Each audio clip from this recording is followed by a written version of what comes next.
صلوا على محمد وآل محمد. اللهم صل على محمد وآل محمد.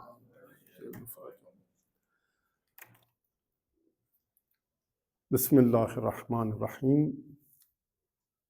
Dans la dernière séance, nous avons parlé sur la racine de ism. Vous savez, comme ism, c'est un mot arabe, donc il a une racine sémitique. Par exemple, dans la langue akkadienne, on dit chomu. La ism, c'est ça, chomu, avec che. Dans la langue araméenne, c'est Shema.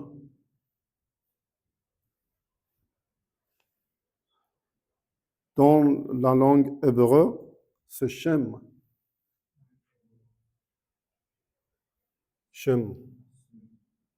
Et dans la langue éthiopienne, c'est Sem. Vous connaissez Belal, l'un des compagnons du prophète, quand il voulait prononcer Ashhadu Allah ilaha illallah, il dit Ashad. Vous voyez, il disait, il ne pouvait pas prononcer She. Donc, chez les Éthiopiens, c'est Sem.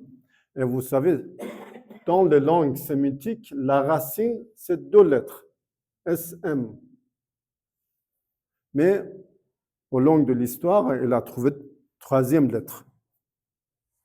Donc, en akkadien, Shema, en araméen, Shema, chez les Hébreux, Shem, et chez les Éthiopiens, Sem. Donc, la racine, c'est SM. Sin, Mim. Condition, 3e lettre a été ajoutée au long de l'histoire. Donc, ça, c'est la racine sémitique de Ism. Et vous savez, la racine des mots arabes est aussi de 2 lettres. La 3e lettre, c'est des branches. Donc, il faut toujours trouver les 2 lettres d'une racine. Les 2 lettres sont plus importantes. Bien. Et nous avons parlé que dans le langage coranique, Ism, ça veut dire le nom, c'est comme l'adjectif au niveau de la littérature. Par exemple, Rahim, ça veut dire miséricordieux. Rahim, miséricordieux. Mais chez les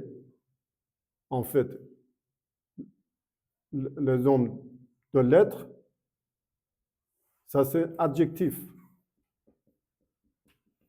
Sifa. Mais dans le langage coranique, Rahim, c'est un nom de Dieu. Et nous avons donné une équation, nom égale essence plus un attribut, Sifa. Et quand on dit plus, ça veut dire pas 2 choses. Non, l'essence manifestée dans cet attribut. Donc, nom égale essence plus attribut. Et dans cette équation, vous voyez que le nom avec essence sont pareils.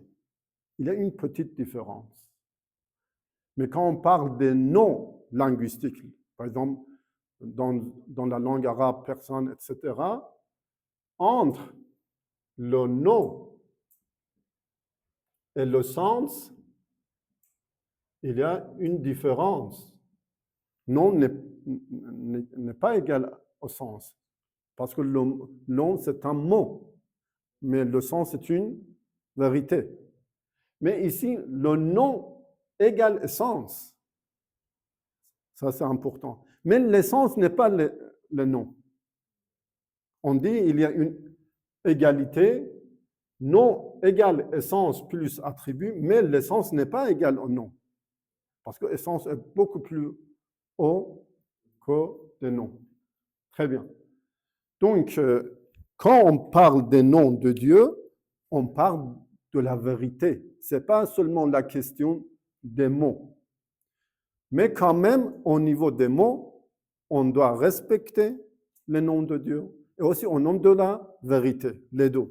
Donc, dans le Coran, le verset 78, la sourate 55, Tabarakasmo Rabbik, c'est le nom de Dieu qui est béni. Le nom de Dieu. À part que lui-même est béni, mais le nom de Dieu est béni. D'accord? Sabbih isma rabbikal a'la. Glorifie le nom de ton Seigneur. Ce n'est pas seulement glorifier les mots. Donc, si on compare, par exemple,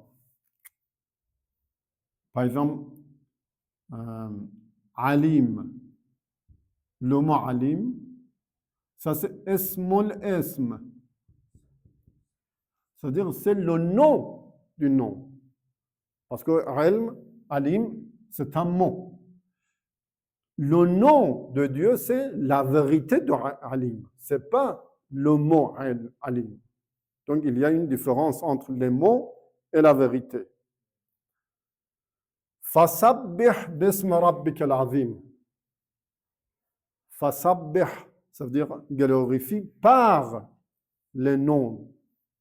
Donc, par les noms de Seigneur, on peut glorifier Dieu. وَقَالَ ارْكُبُوا فِيهَا بِإِسْمِ اللَّهِ. Ça veut dire embarquer dans le bateau بِإِسْمِ اللَّهِ, par le nom d'Allah. Et vous savez, quand on dit par le nom d'Allah, ça veut dire avec les mots, ça veut dire Bismillah, on parle d'une phrase, Bismillah, et aussi en utilisant les manifestations des noms de Dieu. Parce que toutes choses qui existent sont des manifestations existentielles des noms de Dieu. Donc, ici, nous avons essence, les noms et les manifestations des noms de Dieu.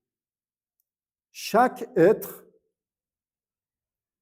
est une manifestation des noms de Dieu. Chaque être. Donc, le bateau aussi, c'est une manifestation. On appelle mazhar. Donc, les manifestations existentielles. Les manifestations existentielles de Dieu, on appelle mazhar. Mazhar, qu'est-ce que ça veut dire? Ça veut dire le lieu où manifeste quelque chose. Donc, par exemple, dans une fleur, c'est le lieu que la beauté divine manifeste. Selon la capacité de la fleur. Donc, vous trouvez beaucoup de sortes de beauté. Par exemple, dans la science, on trouve une manifestation de la beauté scientifique, par exemple.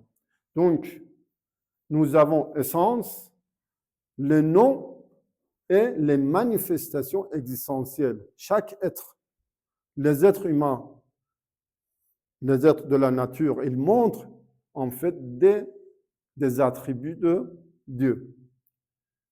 Donc, la force par laquelle on pousse, par exemple, le bateau, ça c'est une manifestation. Le vent, le feu, tout sont des manifestations des noms de Dieu. Donc, Bismillahi majraha. Majra, ça veut dire le mouvement. Par le nom de Dieu se fait le mouvement de ce bateau. Et son arrêt, va mursaha, ça veut dire l'arrêt. Quand on veut s'arrêter, aussi c'est par le nom de Dieu. Toute chose se fait par le nom de Dieu. Dans le Coran, le verset 1, sourate 96, Iqra bismi rabbik. Iqra bismi rabbik. C'est-à-dire, par le nom de ton Seigneur, commence à lire. La lecture. d'un texte, le Coran, il y a aussi la lecture de la nature. Donc, on utilise par exemple notre intelligence pour une lecture de la nature. L'intelligence aussi, c'est une manifestation des noms de Dieu. Donc, par l'intelligence, on fait des recherches sur la nature. Donc, on lit la nature. Iqra bismi rabbik. Est-ce qu'on peut utiliser n'importe quel nom pour Dieu? Les noms qu'on invente. Le verset 71, la sourate 7. Atujadilunani fi asma'in sammaytumuha antum wa aba'ukum. Vous avez choisi des idoles. Vous avez choisi des personnes, des choses à adorer. Et vous dites que ça, c'est en fait le Seigneur de feu, le Seigneur de l'eau, etc., etc. Il dit, est-ce que vous me contredisez? C'est-à-dire, vous faites discussion avec moi, vous faites un débat avec moi au sujet des noms. Quels noms? Les noms que vous avez inventés. Vous avez inventé les noms et vous avez donné cette valeur aux choses. Par exemple, vous avez donné la valeur d'un Dieu à un statut, alors qu'il n'est pas Dieu, à une idole. Ma nazalallahu biha min sultan. Dieu n'a pas envoyé des sultans, ça veut dire un texte qui le soutient. Est-ce que le Coran a dit que vous devez adorer cette idole? Est-ce que la Torah a dit vous devez adorer cette idole? Non. Dieu n'a pas envoyé, n'a pas fait descendre un verset, un livre sur l'adoration de telle idole. C'est vous que vous avez inventé et vous avez donné les valeurs divines à ces idoles. Walillahi al-asma'ul husna. Les plus beaux noms, les plus beaux noms. Ce n'est pas seulement les bons noms, les plus beaux. Par exemple, on peut dire Dieu est savant. D'accord. Mais quand on parle de savoir, nous sommes aussi savants. On peut connaître les choses. Dieu aussi peut connaître les choses. Donc, est-ce qu'on peut donner le nom savant à Dieu comme nous avons le nom de savant? Non. Parce que notre savoir est plein de choses possibles. Ça veut dire mumkin. Par exemple, nous, pour apprendre quelque chose, qu'est-ce qu'on fait? On doit utiliser notre oreille, on doit utiliser des plumes, on doit faire des études, etc. Est-ce que Dieu a besoin de tout ça? Non. Donc, Dieu sait, nous aussi, nous savons. Mais il y a une différence entre notre savoir et le savoir divin. Donc, il faut donner le plus beau nom. Le plus beau nom. Donc, par exemple, on dit savant. Savant est un bon nom, mais il n'est pas le plus beau nom. Il faut attribuer un nom à Dieu vidé de toutes choses possibles. Par exemple, on dit Dieu est savant, mais pas comme nous. Dieu est puissant, mais pas comme nous. Pour, par exemple, exercer la puissance, on a besoin de quoi? Des mains, de la force, tout ça, des choses comme ça. Mais Dieu n'a pas besoin de tout ça. Donc, il faut vider notre savoir des choses qui ne méritent pas à attribuer à Dieu. Donc, Dieu connaît, Dieu sait, mais Dieu ne sait pas par en fait les outils. Par exemple, est-ce qu'on peut dire Dieu est Aqel? Aqel. Ça veut dire, est-ce que Dieu est mutafakkir, penseur, aqil, ça veut dire raisonnable? Pourquoi on ne peut pas dire ça? Parce qu'ils sont des bons noms. Aqil, c'est un bon nom. Mutafakkir, c'est un bon nom.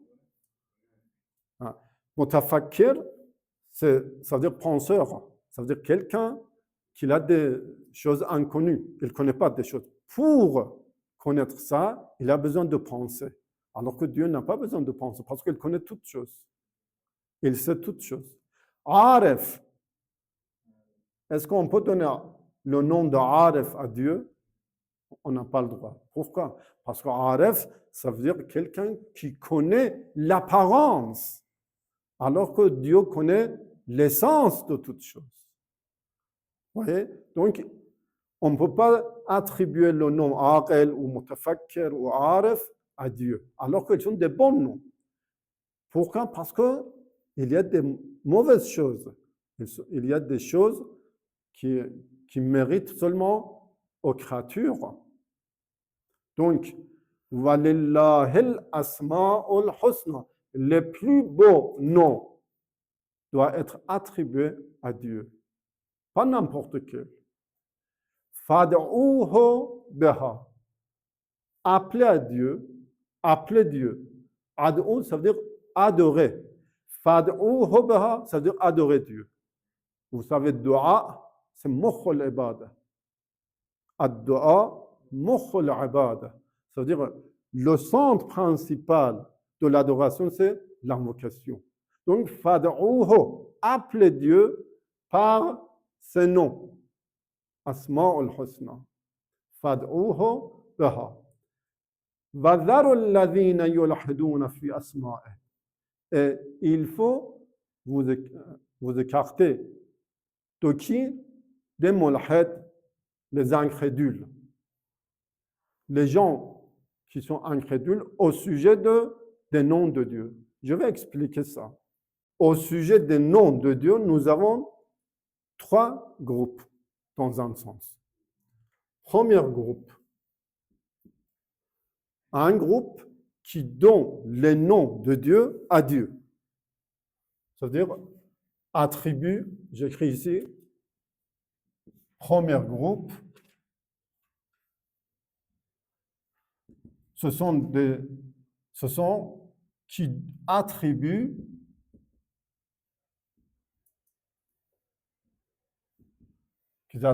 en fait les plus beaux noms à Dieu.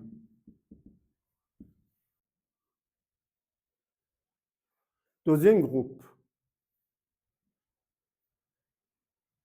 ce sont eux qui attribuent les plus beaux noms à quelque chose ou à quelqu'un autre que Dieu.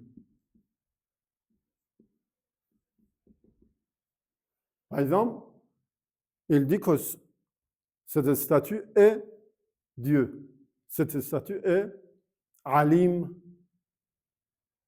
Il cherche intercession chez cette idole.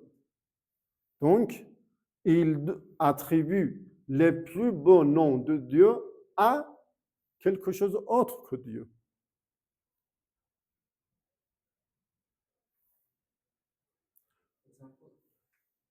Exemple, par exemple, les naturalistes, les matérialistes, qu'est-ce qu'ils disent? Les matérialistes, ils disent que, en fait, l'origine du monde, c'est la matière. Donc, ils donnent le nom Mabda, al-Mabda, à la matière. Mais le premier mot, il dit Al-Awwal wal-Akhir wal-Zahir wal-Batin. Ça veut dire il attribue le premier, l'originalité à qui? À Dieu. Mais les matérialistes attribuent l'originalité à la matière, le pouvoir à la matière, le savoir à la matière. il attribue les choses, les bons attributs à quelque chose autre que Dieu. Donc, c'est pas Dieu. Donc, ils sont incrédules. Yolhet, qu'est-ce que ça veut dire? Si, par exemple, si nous avons quelque chose ici, c'est le chemin droit. Si quelqu'un cherche à aller à droite ou à gauche, on dit al-hada. Al-hada, c'est-à-dire qu'il a cherché quelque chose autre que le chemin droit. Donc, le chemin droit, c'est ça. Et il faut attribuer le plus beau nom à Dieu. Mais si on attribue le plus beau nom à quelqu'un d'autre, ça veut dire désorienté. Et troisième groupe, ce sont eux qui attribuent quoi? Les noms qui ne sont pas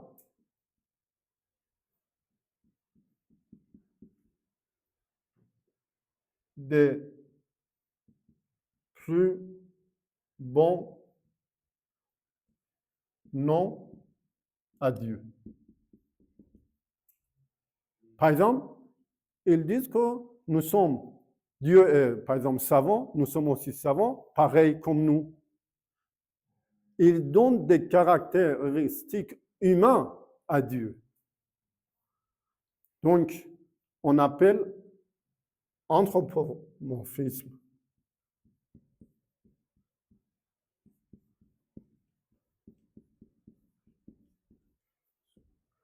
Anthropomorphisme, ça veut dire mushabbaha. Il donne des attributs humains à Dieu. Il n'attribue pas les plus bons noms à Dieu. Et toute l'histoire du Coran, c'est ça. Et en fait, si je lis une partie du commentaire Al-Mizan au sujet de ce verset-là, وَلِلَّهِ الْأَسْمَاءُ الْحُسْنَى فَادْعُوهُ بِهَا. Allame Tabatabai dit أَنَّ الْهُدَى وَالضَّلَالَ, la guidance et l'égarement. يَدُورَانْ مَدَارَ دَعْوَتِهِ تَعَالَى بِأَسْمَائِهِ الْحُسْنَى. C'est-à-dire, si on veut trouver la guidance et l'égarement, il faut le trouver à propos de l'invitation divine sur appeler Dieu avec ses plus beaux noms, Asma al-Husna. Wal-ilhadif, wan-nas min muntahilihim wa dhandirihim. Et les gens, soit les religieux, zandirihim, les hérétiques, c'est-à-dire les incrédules, alimihim wa jahilihim, c'est-à-dire les savants et les ignorants. لا يختلفون بحسب فطرتهم وباطن سريرتهم في أن هذا العالم المشهود متكئ على حقيقة. Ils disent que tout le monde, soit religieux, soit non religieux, soit savant, soit ignorant, tout le monde est d'accord que ce monde, cet univers, en fait, s'appuie sur une vérité. وَهُوَ اللَّهُ سُبْحَانَهُ. Tout le monde sait que le créateur de ce monde, c'est Allah. Même les polythéistes à l'époque de notre prophète, ils croyaient à Allah comme le créateur de ce monde. Mais pour gérer les affaires de ce monde, ils disaient non, Allah n'intervient pas dans les affaires du monde. Ça, c'est Dieu des dieux, le Seigneur des seigneurs, ça reste là-bas, mais il a en fait donné la tâche de la gérance de ce monde aux idoles. Donc, vous voyez, il attribue la gérance de ce monde aux idoles, alors qu'il devait attribuer ça à Dieu lui-même. Donc, il attribue les plus beaux noms à quelqu'un ou quelque chose autre que Dieu. Il ne donne pas à Dieu. Donc, صنف يسمونه بما لا يشتمل من المعنى إلا على ما يليق. Premier groupe, ce sont eux qui attribuent à Dieu seulement les noms qui méritent vraiment attribuer à Dieu. Donc, il attribue par exemple la perfection, mais la perfection sans défaut. La perfection sans défaut à Dieu. Alors que le deuxième groupe sont les matérialistes, pour le deuxième groupe, les matérialistes al-maddiyin. Wad-dahriyin, dahriyin, ça veut dire les naturalistes. Alladhina yansibuna al-khalqa wal-ihya wal-rizq wa ghayr dhalik ila al-madda. Les matérialistes, qu'est-ce qu'ils disent? Ils disent que la création est faite par la matière.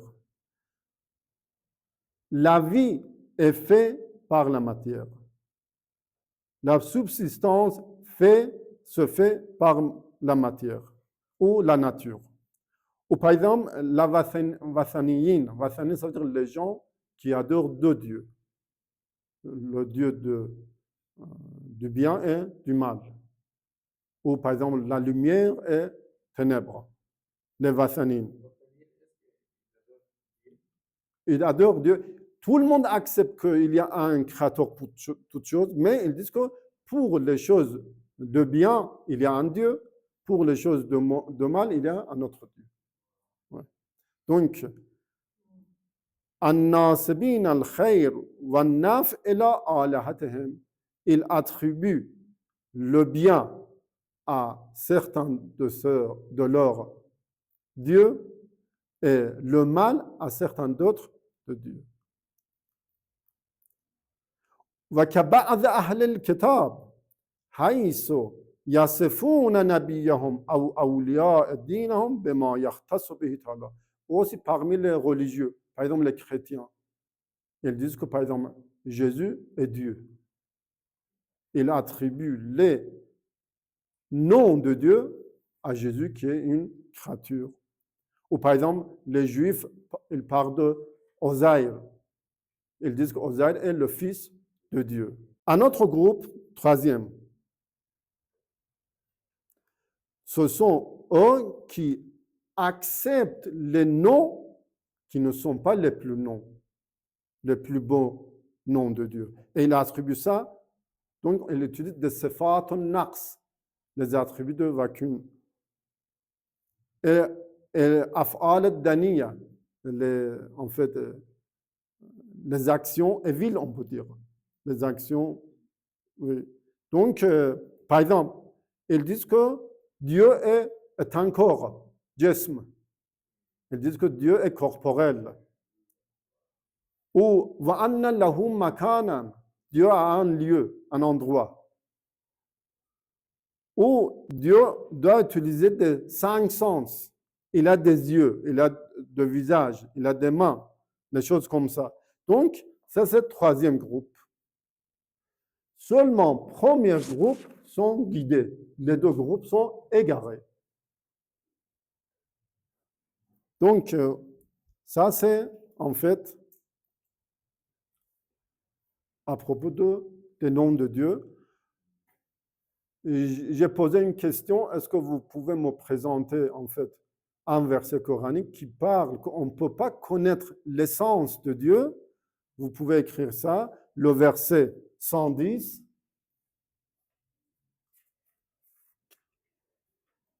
Sourate Taha, la sourate 20,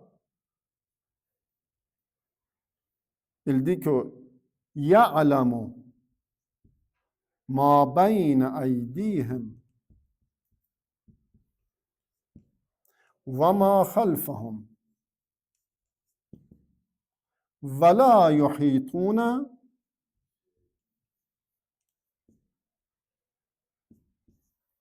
bihi ilman. Donc, Dieu connaît, il sait tout ce qui est avant et après pour les gens. Mais, voilà, yuhituna bihi ilma. Mais les gens ne le connaissent pas d'une façon, c'est-à-dire au niveau de science. Donc, ils ne le savent pas. Voilà, yuhituna bihi ilma, ça veut dire qu'il ne peut pas dominer sur Dieu de point de vue de savoir. On ne peut pas savoir Dieu, mais on peut connaître Dieu. Voilà, yuhituna bihi ilman. Donc, nous n'avons pas une domination scientifique sur Dieu. À propos de ce verset, il y a un hadith de la part de, en fait, l'imam Ali alayhi salam, l'émir des croyants. Il dit que قد يأست من استنباط الإحاطة به توامخ العقول ونسبت عن الإشارة إليه بالاقتناع بحار العلوم.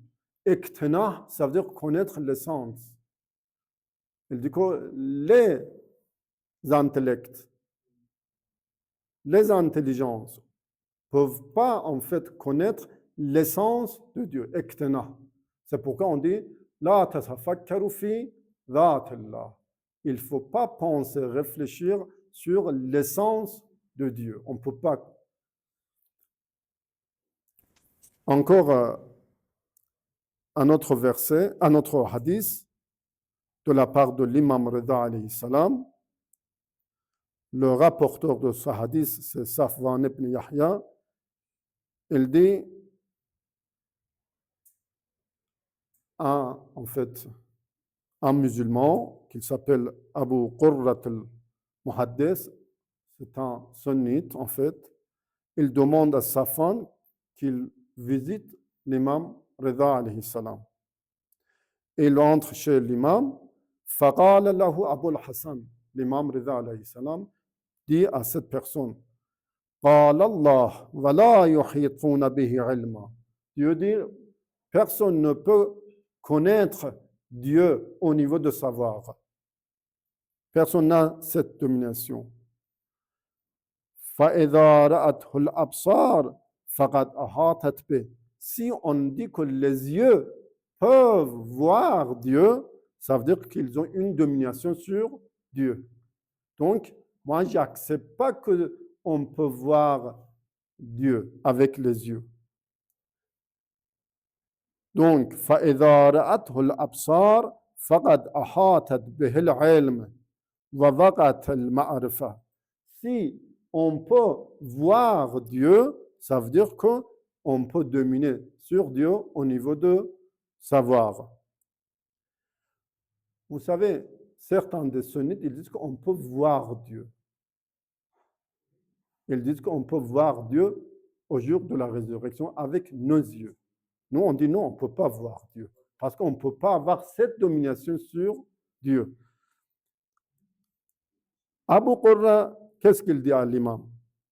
Il dit, alors tu n'acceptes pas les hadiths, parce qu'il y a certains hadiths de la part des sunnites qui rapportent ce hadith de la part en fait, du prophète, disant qu'on peut voir par les yeux Dieu au jour de la résurrection. L'imam alayhi salam répond, il dit, إذا كانت الروايات مخالفة للقرآن كذبتها.